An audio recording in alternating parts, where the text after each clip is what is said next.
Welcome to another DragonLance Saga creator episode. My name is Adam, and today I'm talking with freelance artist and cartographer Francesca Baerald. You can check her fantastic work out at her website, francescabaerald.com. There's going to be a link in the description. Don't forget to like and subscribe to this channel, ring the bell, and you can further help this channel and pick up some DragonLance gaming materials using my affiliate link in the description below.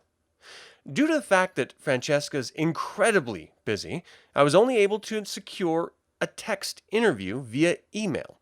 However, because this is a YouTube-based video production, I decided to allow Siri to answer on her behalf.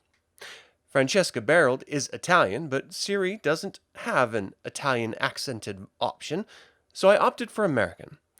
Thank you for tuning in and enjoy our interview. Good morning, Francesca. Thank you so much for joining me. It's always nice to meet another artist, but certainly someone of your talent. You've got some really great work that we're going to be talking about a little bit here. Again, I'm going to be featuring this in our video, and so people can enjoy the visuals as we're speaking here. But let me ask you first off, did you always know that you wanted to be a professional artist? No, I didn't. I knew from when I was little that I was a creative person. I loved drawing and playing music. But I started to think about actually becoming a professional artist years later, while I was attending a 3-year illustration class about 10 years ago. I'm always interested in learning how, that sort of path. What's the path of inspiration for different artists? What were your early inspirations? Games, video games and the fantasy genre in general have always been part of my life. I would have loved to have the chance to professionally contribute with my art to the game world and to express my vision of it. I feel very lucky and happy that I can now do it.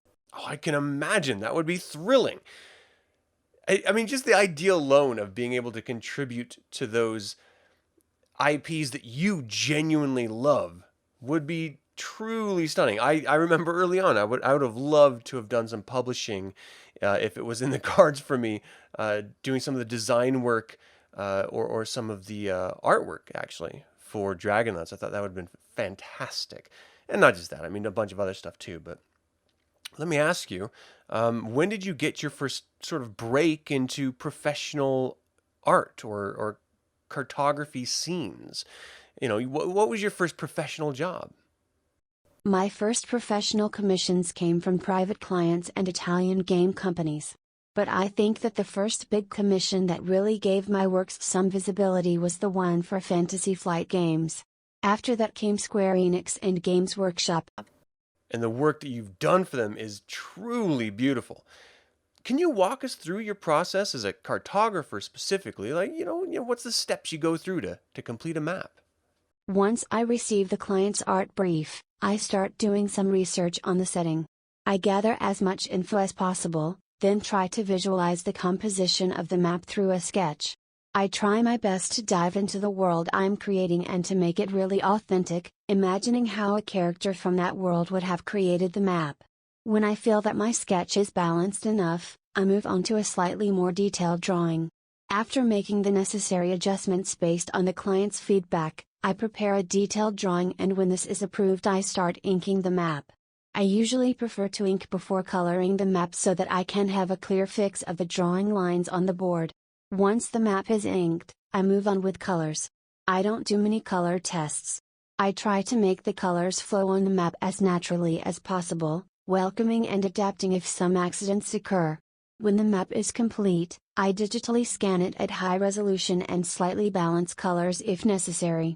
And that's it. Now, I saw on your website you had some accolades or awards noted there. Does any of them, have any more meaning or significance as another one? Well, I haven't received so many awards actually. But I think that the most significant recognition I received was one of my illustrations being selected to be included inside Heavy Metal magazine, a magazine that I've always loved. Yeah, I loved Heavy Metal magazine. It was fantastic. And not just the magazine. I mean, the artwork, it was, it was like this adult version of a fantasy comic almost. Sort of like a Mad Magazine, but heavy metal based. They even did an animated film after it, which was fantastic as well. That's really great. Do you have any favorite art pieces that you've created? And, let us know why you think either of them would be any more significant to you than the others. Each of my artworks has a special significance to me, since they are all linked to a different moment in my life, and I tend to transfer my emotions on the maps I work on. I really can't tell a favorite one since they are all important to me in their own way. That's fair. I completely understand that. Especially when it comes to something that you're putting so much of yourself into. When, traditionally when I'm working with a client, I don't have a lot of personal uh, vested interest in it other than wanting to do a really great job for them, of course.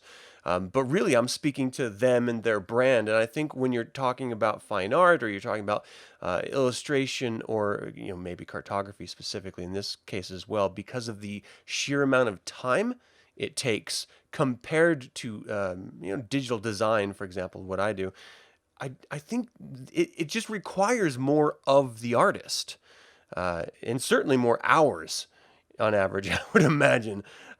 So yeah, I completely understand that. I was first introduced to you because of the Dragonlance map that you had created of the continent of Ansalon. I thought it was so incredibly beautiful and just reminiscent of Tolkien's, sort of artwork that was created for Tolkien's world, just this more fantastical, almost weather-worn map look.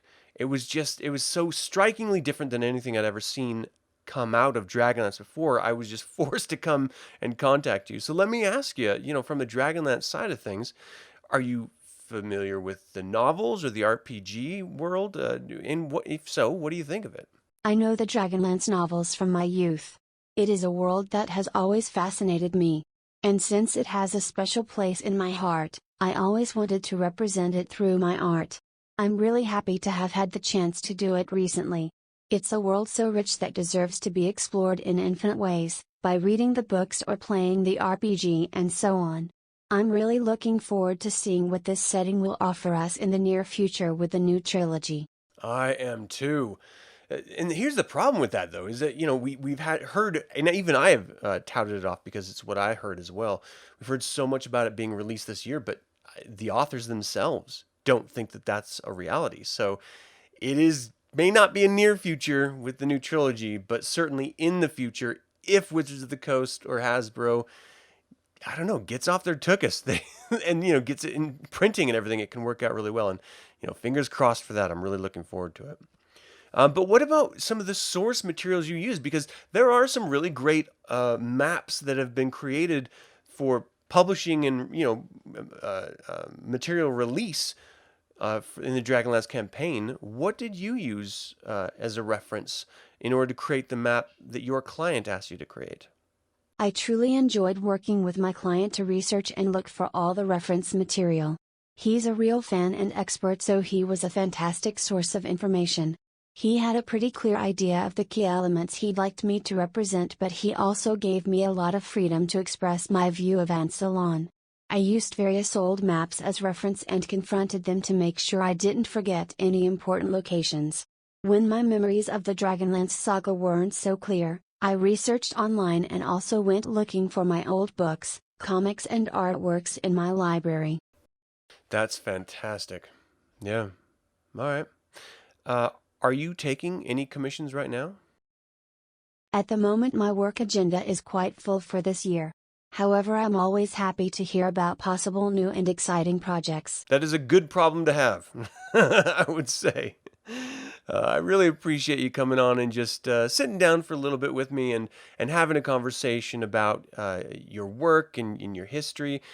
I think it's genuinely fantastic. Where can people find you online or see some of your work online? My official website is www.francescabaerald.com. But if you'd like to keep updated with all the new maps and stuff I daily work on, my Twitter, Facebook or Instagram pages are the right places to visit. Well, thank you so much. I genuinely appreciate the time. And again, I know this was a bit of an unconventional interview, and I hope everyone can sort of roll with it. And, it's a little funky in its format. But the fact is that it's a good problem to be busy, and I'm not going to have any problem with the time that you have given me because I genuinely appreciate it. So thank you once again. I would recommend everyone go check out in whatever social media avenue you're comfortable with. Go check out her work because Francesca's a genuinely talented artist, and the fact that she is incredibly busy is just testament to that. So, thank you all so much for tuning into this episode, and I would like to invite you to share your Dragonlance stories and comment below. Subscribe to the channel and like this video. And remember, you can always support this channel and pick up some Dragonlance gaming materials by using the affiliate link in the description below. This channel is all about celebrating the wonderful world of the Dragonlance Saga, and I hope you'll join me in the celebration. Until next time, Slanjavar.